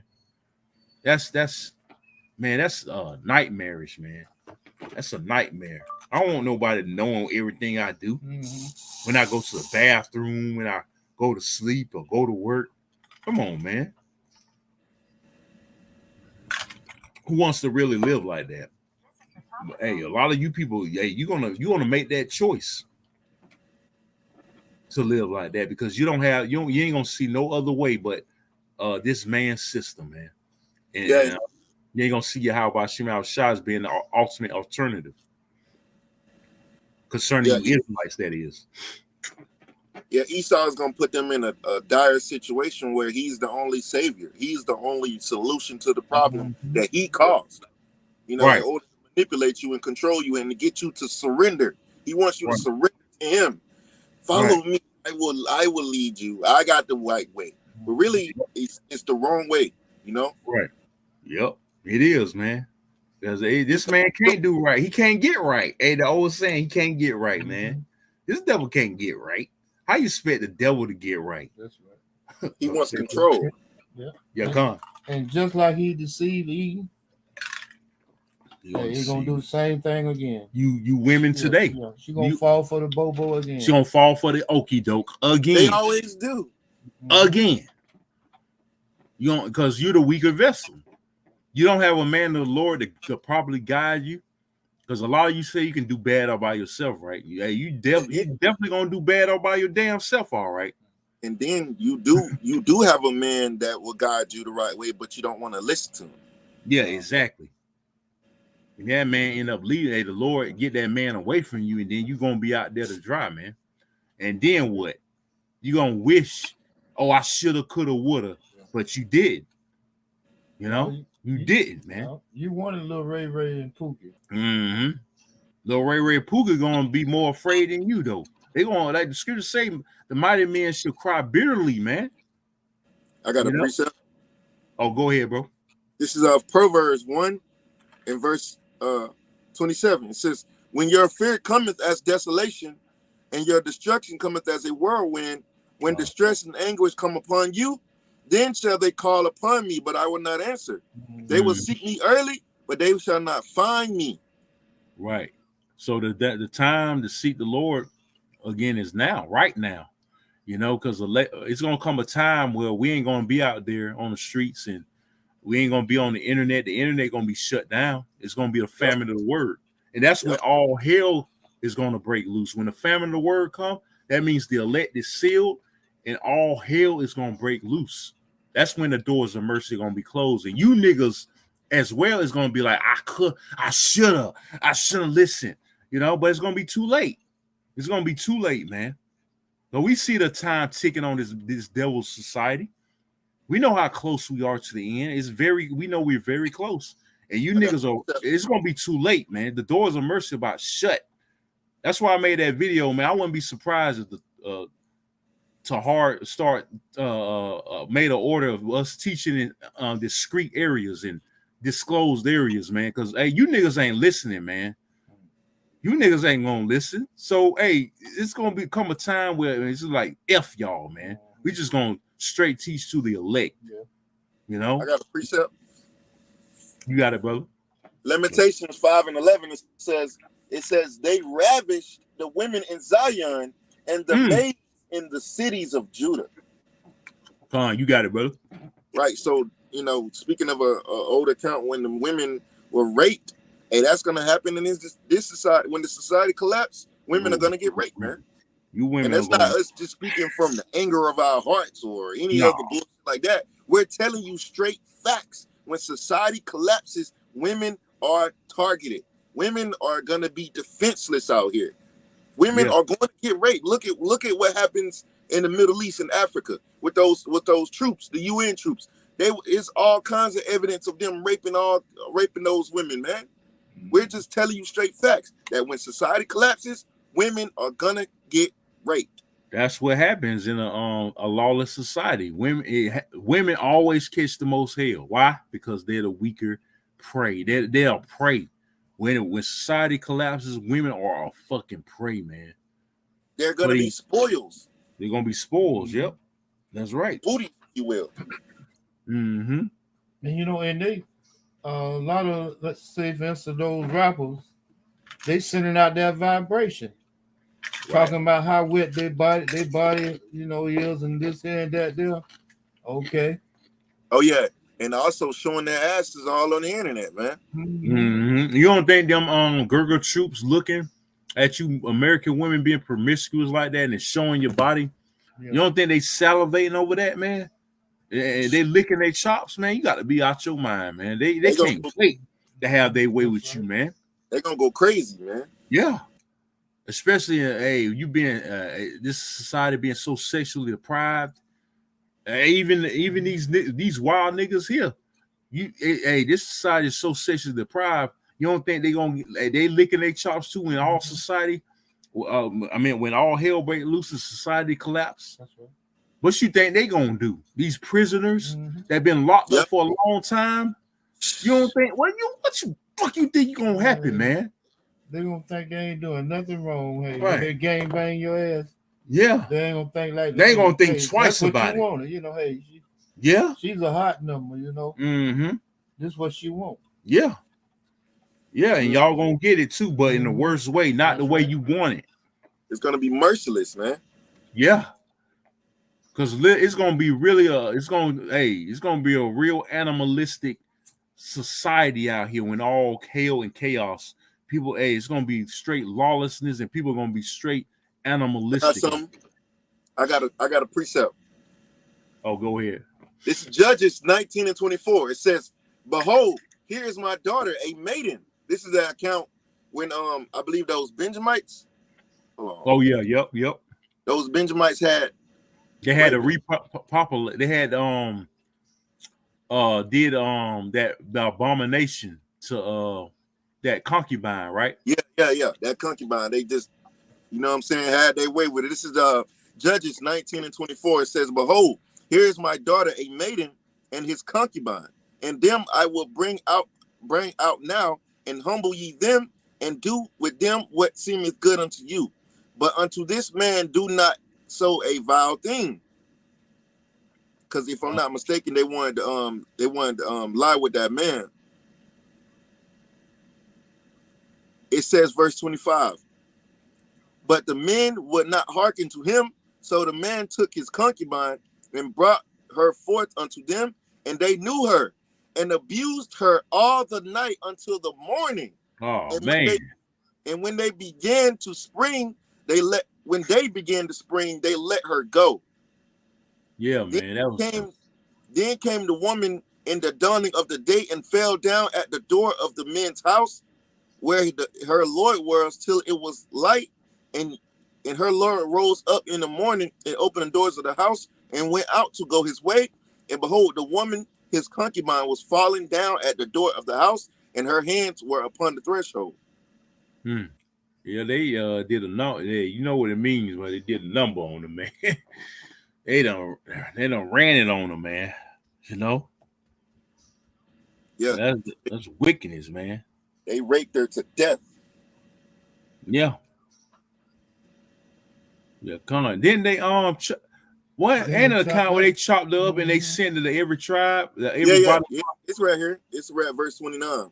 Oh, you got it. Oh, slot. Verse 28, it says, "And he said unto her, Up, and let us be going. But none answered. Then the man took her up upon an ass, and the man rose up and gat him unto his place. And when he was come into his house, he took a knife and laid hold on his concubine and divided her together with her bones into 12 pieces and sent her into all the coasts of Israel. And it was so that all that saw it said, there was no such deed done nor seen from that day that the children of Israel came up out of the land of Egypt unto this day. Consider of it, take advice, and speak your minds." Yeah, man. So that's basically it. Yeah, they done chopped her up in pieces and sent it to basically all the coast of Israel, man. Which they went to war with the tribe of Benjamin. You know, and Benjamin was about to be exterminated, man. You know, but that just goes to show you, man, women, you know, they had to Benjamin had to basically procreate with those virgins. Yeah. And what did it say? What did it say that they did? I'm gonna try to find it. Hold on. Because they grabbed them women up. Yeah. That's basically the point we get to. That you women are booty, spoils, man. Basically, y'all just booty, man. You want to say something? I was trying to think about the situation where when they was killing the Benjamites. Yeah. It was a certain word that they couldn't pronounce exactly the way that the rest of the tribe could pronounce it. And they had to, whichever one they came across and they thought he might have been a Benjamite, they asked him to pronounce that word. If it didn't come out right, that was going. He got dealt with. Yeah. I can't remember the word. I can't remember. I got to go back over that, man. If a brother can post it, a brother can post that. What the brother's talking about, probably can get it. You know. Yeah, but the point being, you women are spoils, man. When in a lawless society, okay, you're nothing but a booty, man. You're gonna be taken for to be raped and ravaged and possibly killed. That's gonna be a judgment for a lot of these so-called pretty women out here. Mm-hmm. You know, all the so-called bad bitches in this society, like your Nicki Minaj's and all them ain't gonna be saved, man. I'm gonna tell you that, man. You know, I remember the apostle and the elders broke it down in one video a while back, how those bitches, those kind of bitches gonna be devoured. They're gonna be slain. They're gonna be destroyed, man. You know. Here you go. I found it. Oh, go ahead, bro. This is Judges 21 and verse 20. Hold on. It says, therefore they commanded the children of Benjamin, saying, go and lie in wait in the vineyards, and see, verse 21, and see and behold, if the daughters of Shiloh come out to dance in dances, then come ye out of the vineyards and catch you every man his wife of the daughters of Shiloh, and go to the land of Benjamin. There you go. See, catch. Hey, there's a law on it, the grape too, that you niggas get emotional about too, man. See, hey, what about that scripture too? That backs it up right there, what the brother just read. He said, go get you the daughters of Shiloh, grab them up and have your way with them. What you think that is, man? What you think make them their wives? Right. Sex is marriage, man. No, that's another topic, man. But the point being, you women gonna be, man, in a lawless society, man, these men gonna have their way with you, man. Right. They're gonna have their way with you, man. Which, you know, if things was like that, how it's supposed to be according to the scriptures, you wouldn't have to be worrying about a woman rejecting you. You wouldn't have to worry about taking a bitch on a fucking date and doing all this other bullshit in order just to be for her to be your fucking wife. This puts us in control. It puts us to be the ones that's choosing. But this society makes the woman choose. Yep, exactly. Don't know how to fucking choose a man. They don't. And then they wonder why niggas ain't shit, because the niggas you choose, the same, it's like a hamster wheel. Like, I want a good man. You don't want no good man. Because all the so-called good men you get, you treat them like shit. You end up fucking around on them, and you end up getting with Pookie and Ray Ray. You end up getting with Jody, baby boy, them baby boy ass niggas, man. Them so-called thug niggas, man. And then you end up getting pregnant, and then the nigga leave you, and then niggas ain't shit. See, a lot of you women gonna get a harsh reality check in that day, man. Okay, and the Lord's gonna give it to you harshly. I got a little bit. Oh, go ahead, bro. Verse 22, it says, and it shall be when their fathers and their brethren come unto us to complain, that we will say unto them, be favorable unto them for our sakes, because we reserved not to each man his wife in the war, for ye did not give unto them at this time that ye should be guilty.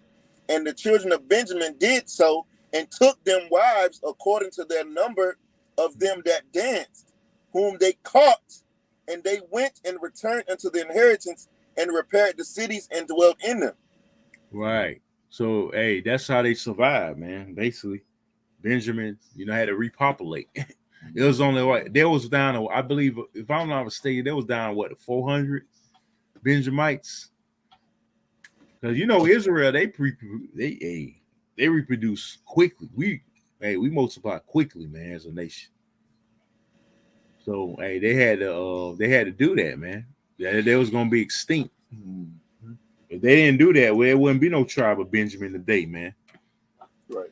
They were about to destroy Benjamin, man. All the tribes went to war with Benjamin. But again, I know it's kind of off topic, but you women are basically spoils. So again, in a lawless society, when there's no 911, okay, there's no police officer to save your ass, no laws to protect you. What the hell you think is gonna happen to you fucking women, man? That think your shit don't stink, that think you strong, think you independent, think you don't need no man, right? That's the attitude y'all come with, right? That's right. You don't need no man. I can do bad. You gonna do bad all by your damn self, all right? You have to say I can do bad all by. Okay, you gonna do bad all by your damn self. I don't need no man. Isaiah 4:1 ain't gonna apply to a lot of you women. A lot of you gonna be rejected. Oh, you got it, brother? Yeah, you got it. This is the book of Isaiah 4:1. It says, and in that day, 7 women shall take hold of one man, saying, we will eat our own bread and wear our own apparel. Only let us be called by thy name to take away our reproach. Right. So how would they be called by that man's name? And that's not talking about any old nigga in it either. It's talking about an elect man, a man of the Lord, not a Uzi Vert looking nigga or a fucking Lil Wayne. It ain't talking about them niggas. It's talking about a man of the Lord. So how do they take their name? Do sex, becoming a wife, becoming a women, they possession. That's how you gonna be saved, man. If that applies to you women, certain women out here. If it don't, you gonna be, man, you are fucked. I got an NLT version. This is Isaiah 4:1 NLT. It says, "In that day, so few men will be left that 7 women will fight for each man, elect man, that is, saying, let us all marry you. We will provide our own food and clothing. Only let us take your name, so we won't be mocked as old maids." See, there you go. Won't be mocked. Hey, laughing at your calamity. He said, the scripture says you shall mock your at your calamity, right? A lot of you gonna be mocked for saying you strong and independent. We're gonna laugh at you. You ain't so strong now. Hey, we gonna be making jokes, man. Seeing you crying in your distress. We gonna make mockery of that, man. We're gonna laugh at it, man. Because you got a man for protection too. Right. Yeah, that's the main thing. Purpose. Yep. I got something real quick. This is the 1 Timothy 2:15. This is why you women are gonna be ultimately delivered. It says, "Notwithstanding, she shall be saved in childbearing if they continue in faith and charity and holiness with sobriety." Right. So in childbearing is going to be saved too, able to bear children. So it behooves you Israelite women out there to get right. You go, because you don't want to be caught out here in these perilous times when society collapses. You want to have a man of the Lord, that is, man. Not just, like I said, not just any old nigga out here. But those niggas, they're going to be running. They're going to be scared. Like, they're going to be worse than women in that day. So you're going to want a real man of the Lord to protect you, man, for protection, because you ain't going to make it on your own. Ain't no fucking way. Ain't no fucking way you women going to make it on your own when all hell break loose, man. You ain't going to see no women running in the streets, man. They're going to be trying to be tucked away as much as possible, man. Yep. They ain't going to want to be gadding abroad then. When all hell break loose, you want to stay your ass. You going to be trying to hide. Yep. You don't be trying to hide, man, for safety. That's right. See, they can do that because society's intact. Y'all able to do that, be on the internet and play hard to get and be, do all your little stupid ass dances on the internet because society's still there and you got laws to protect you. But pretty soon it's gonna be fucking lawless out here, man. Even there are laws against rape. Rape still goes on. Yeah. Niggas don't care. They don't care nowadays. There was a recent incident where a nigga tried to rape a woman in Walmart in broad daylight on the subway. There's another one on the subway in New York. People didn't do shit about it either. They ain't do nothing about it. They just sat there and watched. It's coming to that point, man. Love is gonna wax cold, man. Ain't nobody gonna be. You remember that simp nigga that had to save that woman from arguing? He got his ass fucked up and got in the hospital. You better ask him. You better ask him what happened. Hey, to see when you get in the way of judgment, that's another thing I learned. You get in the way of the Lord's judgment, he will fuck you up, man. I learned it, man. If anybody fight, I'm not breaking nothing up, bro. I'm not breaking no fight up. I ain't breaking nothing up. Hey, you gonna end up getting murked, or you gonna end up getting your ass in the hospital. That's what I learned, man. And he lied about his situation. Yeah, of course. Because he said he'll do it again. He won't. No, he won't. Hey, next time you might be in a fucking box. That's right. You might find yourself 6 feet deep. Ain't no Captain Saver hoes out here, man. Captain Saver hoes are losing horribly nowadays. They're losing very bad now, man. Because you get in the way of the Lord's judgment, man. They owe him 100. Right, I just stay out of it. You'll see a niggas fighting. I'm not breaking shit up. So I let the next man break it up. 2 women fight. I'm not breaking nothing up. That's the Lord won't let it happen. I'm not breaking nothing up, bro. They ain't got nothing to do with me. Ain't got nothing to do with me. I see no evil. I speak no evil. I hear no evil. Hear no evil. Yep. Fuck that. I got all the judgment going out for trying to be a Captain Saver hole nowadays. Right. This is Matthew 24:12. It says, and because iniquity shall abound, the love of many shall wax cold. Yeah, the love of many is gonna wax cold in these last days. You know, as Esau's time is expiring. You know, Esau society is coming to an end, and this is what's gonna happen in these last days. People are gonna start not giving a damn. It's gonna be survival of the fittest, man. Okay, people are gonna fend for their own family. These police officers, you think they're gonna so-called be out there protecting and serving? No, they're gonna watch out for their own ass and their own families, man. They ain't gonna be worried about society, like how your date, you know what I'm saying? They ain't gonna respond to no calls. They ain't gonna be no 911, man. They gonna defend their own families. They ain't gonna worry about a woman getting beat up by her husband, domestic violence. Right.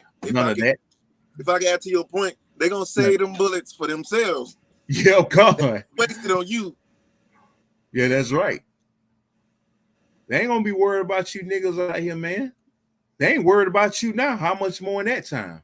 They're gonna be worried about their own families, man. Exactly. Their own families. They're gonna be like, fuck you. Yeah. Nice, and that's kind of mindset you have. And Salaki, in the survival and the fittest mindset. And you gotta have that kind of mindset, or else you gonna get got.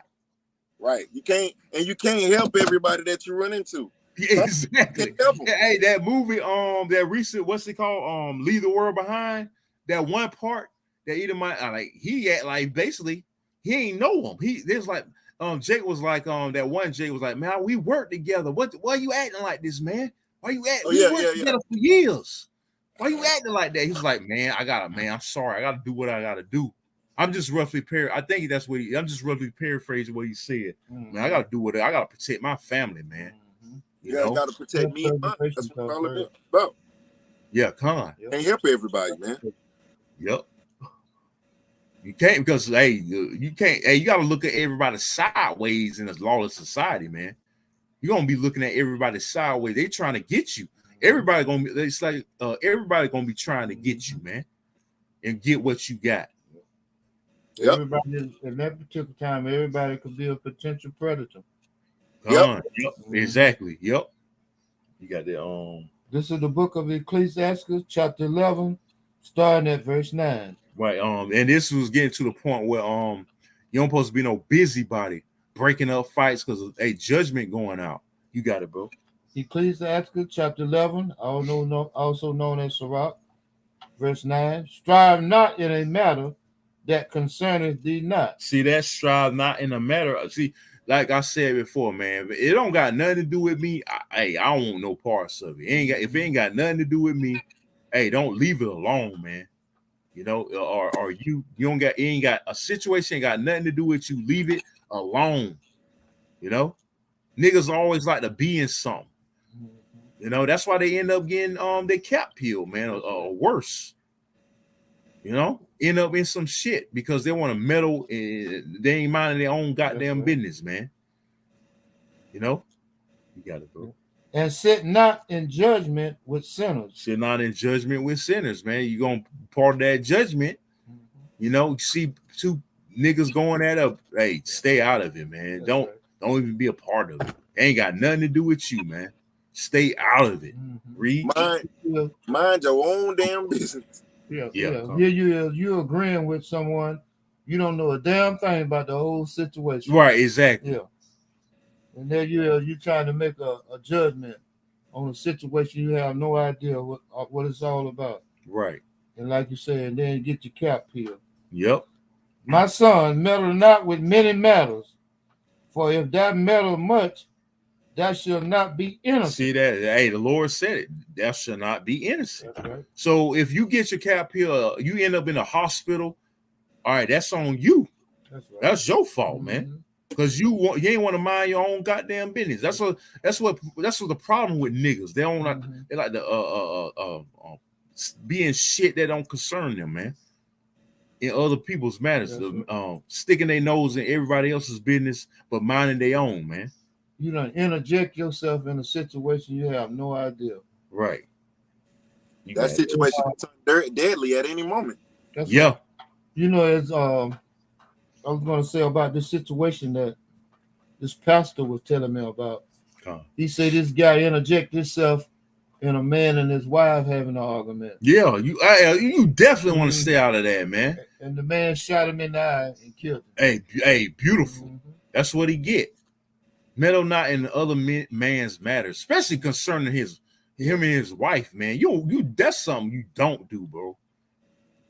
That ain't got nothing to do. That's his possession, not yours. You know, I wish Apostle Hall even said it, man. That's like what he's like. That's one of my fantasies of a nigga. I wish a nigga would if I get him to my woman, have something to say. Hey, that's one of my fantasies too, man. I wish a nigga fucking would say something, man. Me and my woman get into in public, you know. But you got it, bro. Yeah, that's a definite no. Yeah. Interject yourself in a man and his wife. Yeah, man. Come on, bro. Put your hand on another man's kid or something like that. Yeah. Hey, man, you asking for it. Yeah, come. And if thou follow after, thou shalt not obtain. Neither shall thou escape by fleeing. You ain't gonna escape. The Lord gonna hold you accountable. You're gonna get that judgment, man. Meddle in many matters that don't concern your ass. The scriptures speak about being a busybody. That's some women whole shit, man. As men, you should not be a busybody, man. That's some whole shit. Like that nigga Deacon Akar when that about that situation in Boston. Them niggas had left, had departed. He wanted to say something about it. Like, what the fuck? You speaking on that, man? It don't concern you. That's some bitch shit, man. A lot of you niggas in Israel are straight bitches, man. I'm straight up say it. A lot of you are hoe ass niggas, man. All right, you a hoe ass. That's some hoe ass shit, man. You interject yourself in a situation you had no idea. What the fuck they got to do with you? What's going on? Yeah. But at the end of the day, we know what it is. It's spite against Great Millstone. You got a problem with us worshiping Yahweh Shai, which that's another topic for another day. But the point is, you niggas you niggas don't supposed to meddle in many matters, man. That don't concern thee. What they say is, when you meddle in another man's business, yours go unattended. All right, look what happened.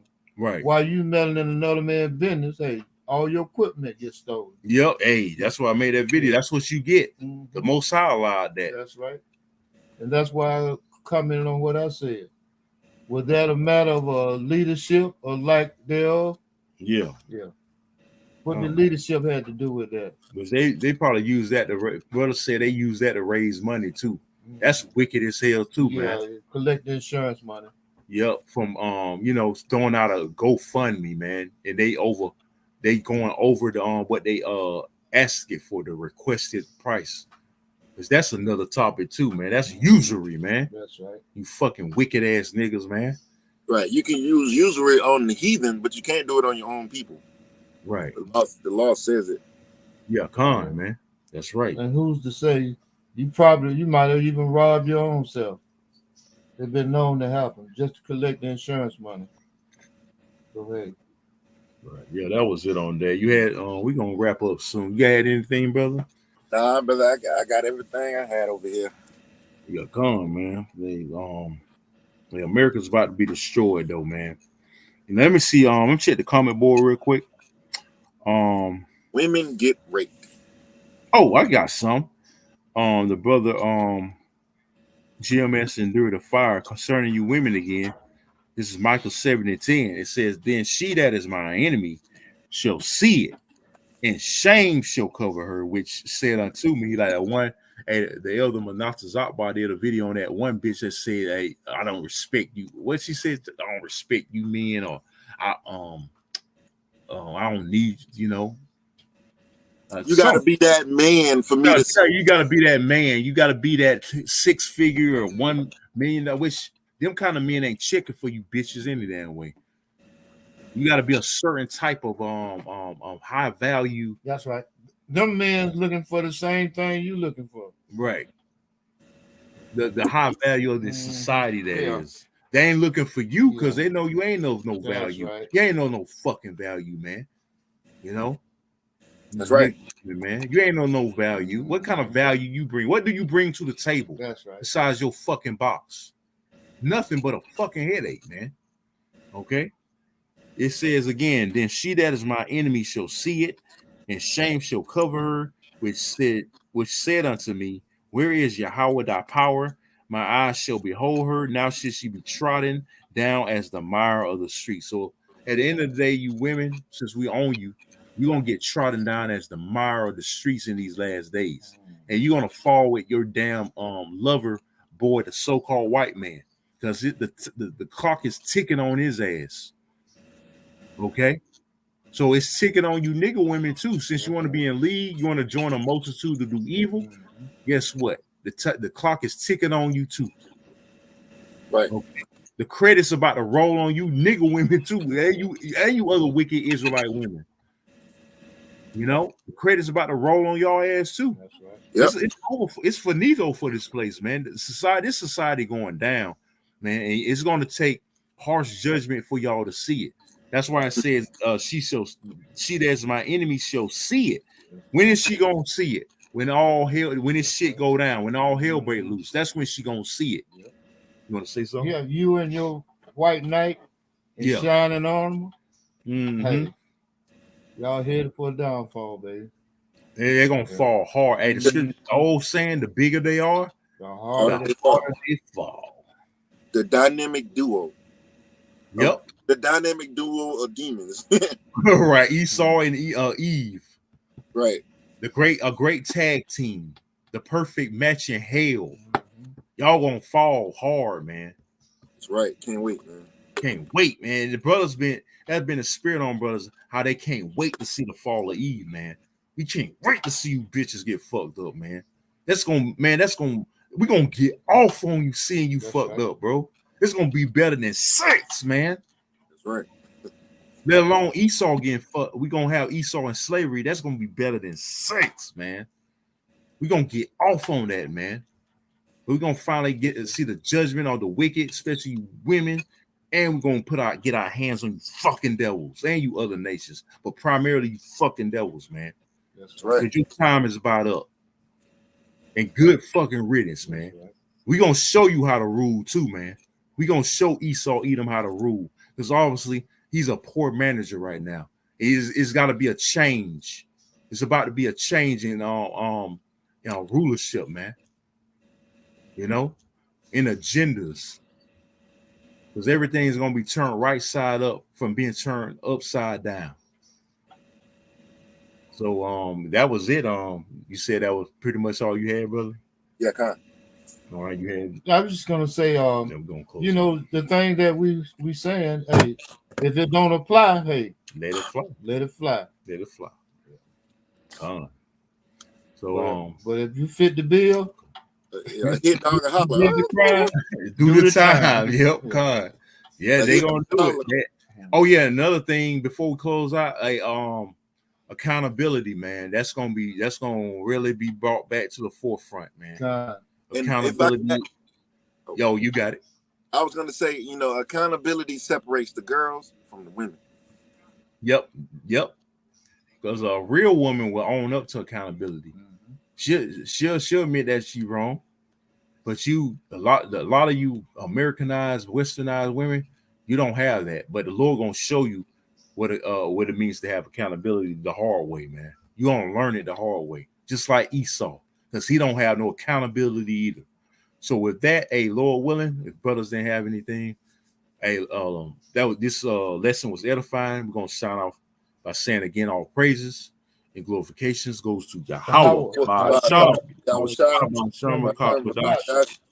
Double honors to the apostles and elders, that great millstone well, peace, love, citation, the hopeful elect. Got four corners of earth, preaching his word and truth and sincere. Say shalom, and kwam yashala. Shalom. Stay strong, brothers and sisters. We almost out. Shalom.